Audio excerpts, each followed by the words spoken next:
So here with Pastor Shona Stewart from Setting the Captives Free on Day for Freedom. Maybe Shona, first of all, tell us a little bit about your ministry, Setting the Captives Free. What do you do, and how did it come to be?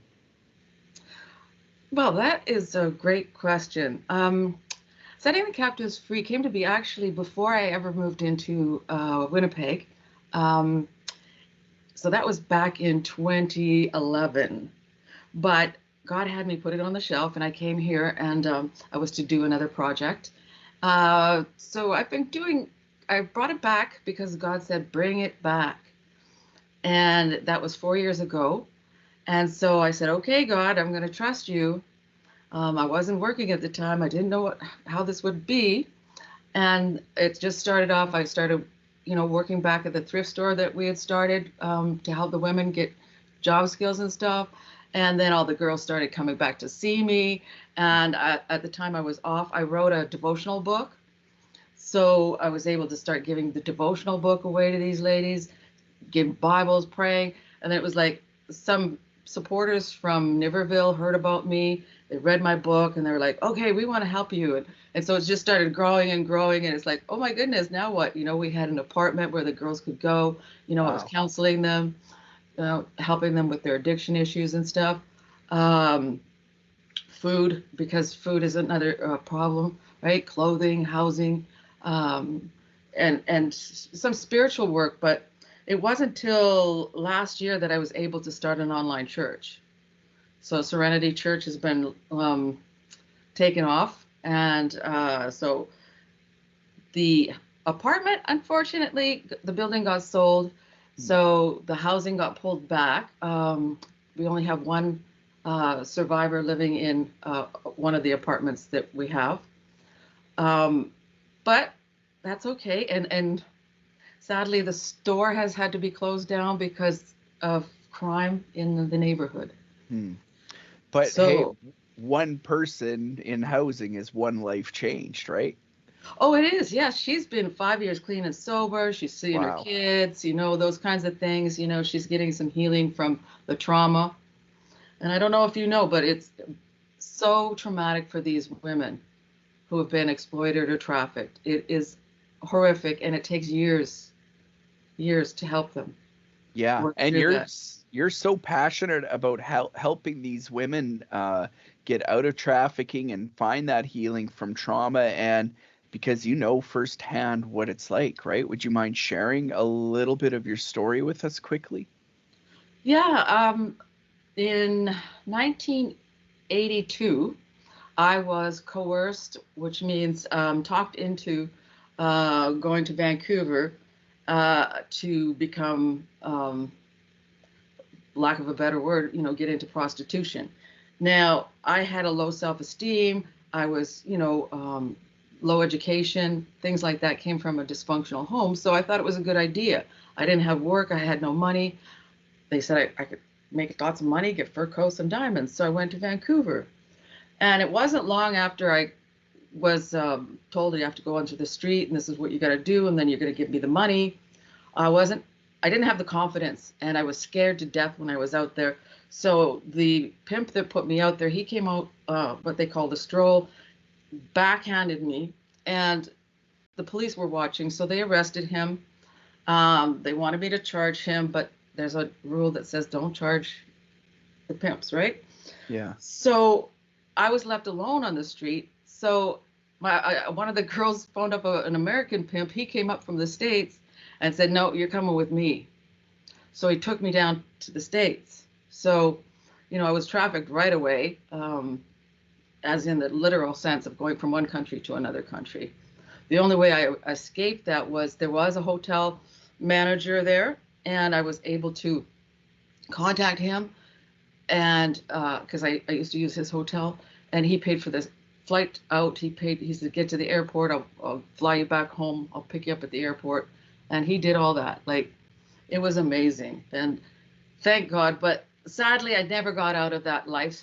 For 16 years, I had 7 different pimps in that time. Wow.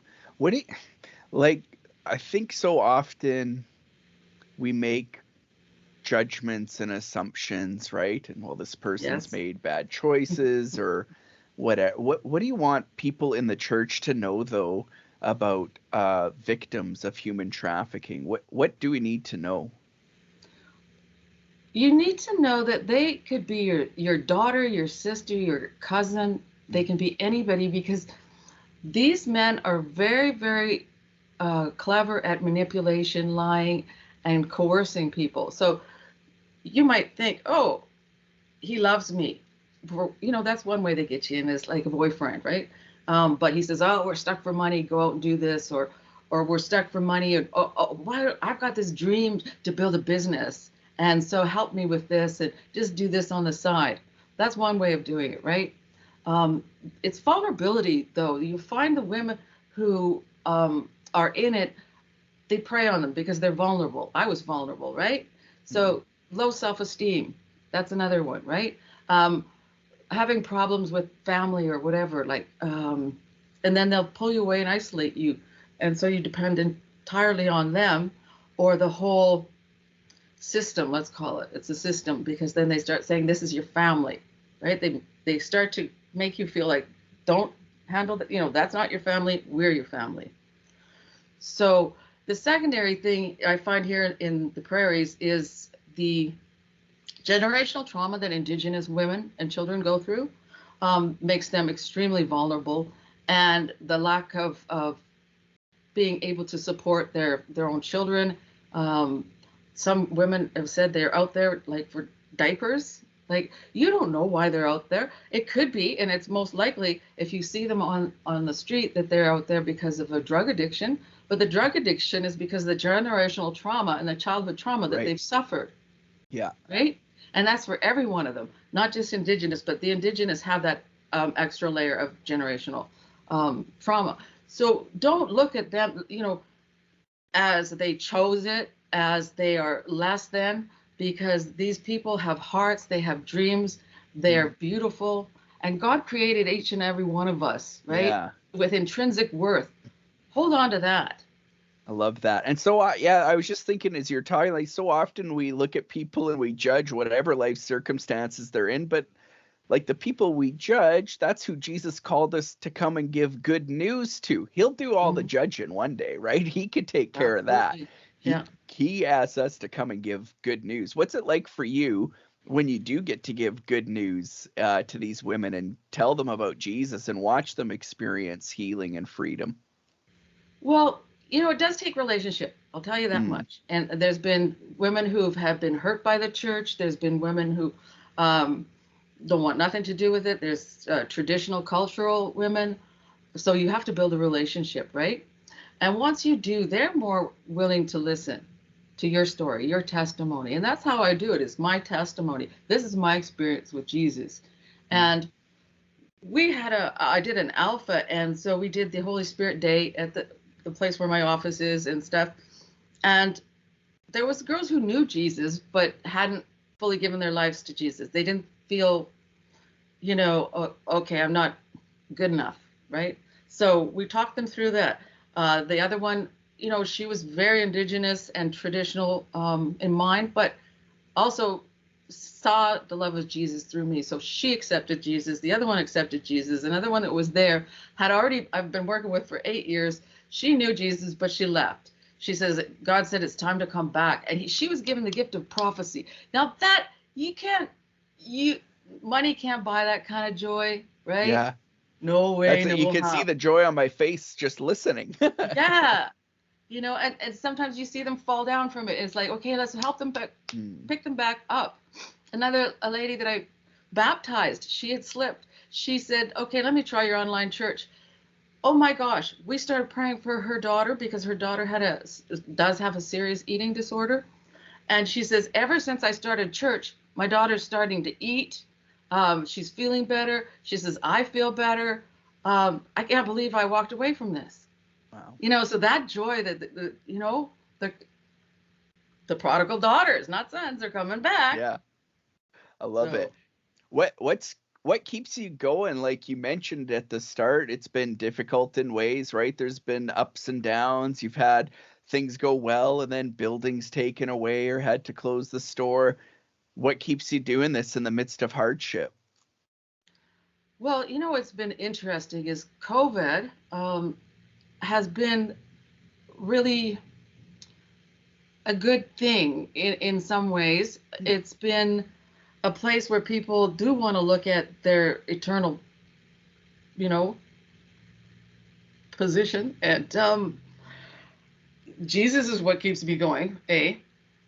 B, I've learned how to do self-care very well. So, yeah, I pull back a lot quicker than I would have before. I've learned how to,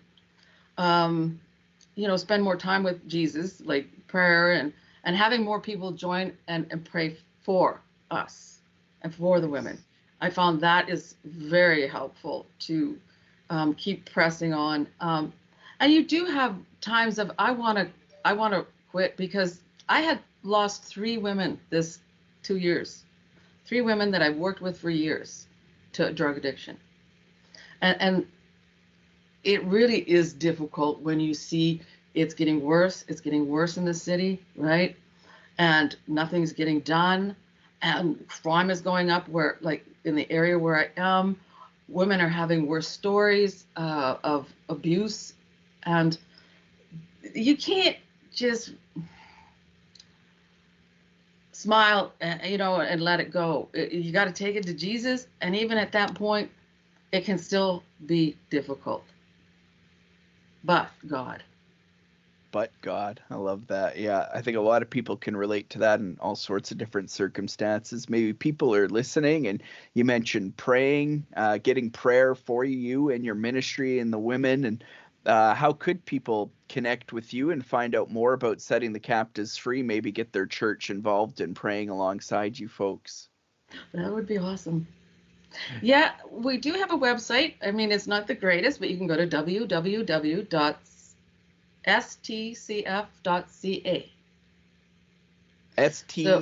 stcf.cf. So setting the captives free. Perfect. The initials for that. And on there, you'll see a prayer drop down menu, and you can add your name there, or you contact me through Shona@stcf.ca or info@stcf.ca. So those are the ways you can contact me. And we would love, I finally have a volunteer who's the prayer director, and Nice. she's, doing a really great job. So every couple of weeks we try and get the prayers and the praises out.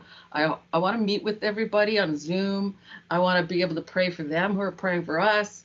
So yeah, the more the merrier. That's so great. Anything else you want people to know about your ministry or the realities of human trafficking in Winnipeg and Canada, and what we can be doing to fight it? Oh, there's a few things I would like people to know. I'm working on a program right now that's addictions, trauma, wellness, and I'm working on focusing on the things that the women need, like they need CBT, they need therapy, so cognitive behavioral therapy, relapse prevention, they need attachment and trauma help, they need so much different things going on. So I'm creating this program right now. We do need a new space in which to do the programming. We need a new space to do a small store again, to have them, come back to working, because a couple of people got jobs out of, volunteering at the store before. So I really would like to have prayer for finding new locations for that, or any help out there if people know. I'm working with different organizations. One is the Knowledge Keeper Advisory Committee. And what people can pray for is, right now we've been asked to sit in and oversee the ministers are looking at their policies and amending some policies for human trafficking and exploitation for the Human Trafficking Act. And we need wisdom and discernment, and the politicians need to hear us, because we are in an experiential group. That means every one of us are professionals, but we've also had experience being trafficked or exploited somewhere in the sex trade. So that's why they've come to us. But more politicians need to come to the ones who've had the experience. There's a 4% voice out there that says it's a good thing, it's a choice, they have had great experiences, but there's 96% who have not had good experiences, who really don't want to see this legalized. And what the government's doing now is looking again at decriminalizing everything. As after we had that big fight before years ago, it's happening again, and that 4% voice is being over our Yeah, 96%. it's always So surprising they how need to. loud the small amount of people, how loud they can be and come over top of Yes, everybody's and that's voice. all across Canada. So that's a big one to pray for. But the one here in the city is the minister who wants to amend some of the policies that they have, and we want to look at them and give them the experiential voice and opinion of what should be there, Hmm. because we have elders on this committee as well. I'm on another one. We're going to look at the demand side. So that's the other part to look at too, right? The men don't understand. Like, I couldn't believe, I was talking to a young woman yesterday, and she said, oh my gosh, she was at a party and these guys were saying, oh, they choose to be in it. Like, just the ignorance. And they were Right. Christian men. And it's like, but so there is a lot of people out there doing, you know, most people are out there doing the awareness, right? So pray for the people like me who are in the front lines. Hmm. I'm not the only one, and I know we struggle. And the voices here in the human trafficking world, there's those ones who are saying, "Oh, look at this," right? Well, yeah, look at this. Help us down here. Get praying for us, man. I think everybody's quite aware of it now. Yeah. Well, The drug epidemic is another one. yeah. It fuels it, right? On the side of the demand and the side of the survivor. Hmm. So yeah, those are big things to pray for.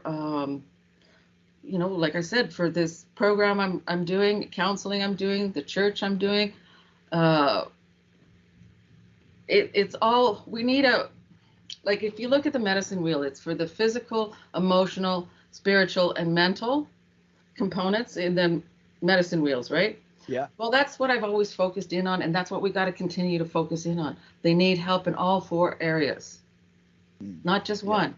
They need all four. Yeah. And Jesus often had a holistic approach to his ministry, right? And There you go, he right? fed people, he healed people, he prayed for people, right? And He sure yeah, he did. took care of all their needs. Shona, thank you so much for joining us. Thank you for the work that you do. Everybody, again, for setting the captives free. It's or I want to get this S right. Sorry. You say it. S. Yeah. Okay, so S is in Sam, T is in Tom, C is in Charlie, F is in Fred. .ca. .ca. Perfect. Thank you so much, Shona.